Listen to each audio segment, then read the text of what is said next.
Madaram development railway siding కార్మికుల ఐక్యత పరిష్కరించాలి. మాదారం డెవలప్మెంట్ రైల్వే కార్మికుల సమస్యలను వెంటనే మాదారం డెవలప్మెంట్ రైల్వే కార్మికుల సమస్యలు వెంటనే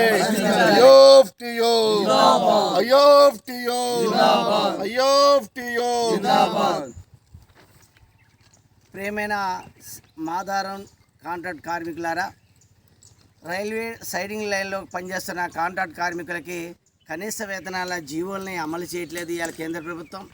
ఇవాళ డోల్మైట్లో సైడ్లో పనిచేస్తున్న రైల్వే కాంట్రాక్ట్ కార్మికులకి కనీస రావాల్సిన బోనస్ కానీ లీవులు కానీ ఈరోజు యాజమాన్యం అమలు చేయకుండా వాళ్ళు చాలా ఇబ్బందులకు గురి చేస్తున్న పరిస్థితి. అందుకనే ఈరోజు రైల్వే కాంట్రాక్ట్ కార్మికులందరూ కూడా తమ సమస్యలను పరిష్కరించాలని ఐక్యంగా ఉద్యమించడం కోసం ఈరోజు ఐఎఫ్టీలో చేరుతున్న సందర్భంగా ఈ సభని నిర్వహిస్తున్నాం. ఇప్పటికైనా కాంట్రాక్టర్ వెంటనే చర్చలకు వచ్చి గతంలో ఏదైతే 26 రోజుల మస్టర్లు ఇచ్చారో ఆ మస్టర్లు వెంటనే అమలు చేయాలని, అదేవిధంగా 2 లీవులని అమలు చేయాలని, లేకపోతే పెద్ద ఎత్తున యాజమాన్యాలకు వ్యతిరేకంగా పెద్ద ఎత్తున పోరాడతామని కూడా ఈ సందర్భంగా హెచ్చరిస్తున్నాం. ఇలా కాంట్రాక్ట్ కార్మికులంటే బానిసల్లాగా బతుకుతున్న పరిస్థితి. వాళ్ళకు చట్టబద్ధమైన హక్కులు కనిపించట్లేదు, రావాల్సిన లీవులు ప్రకటించట్లేదు.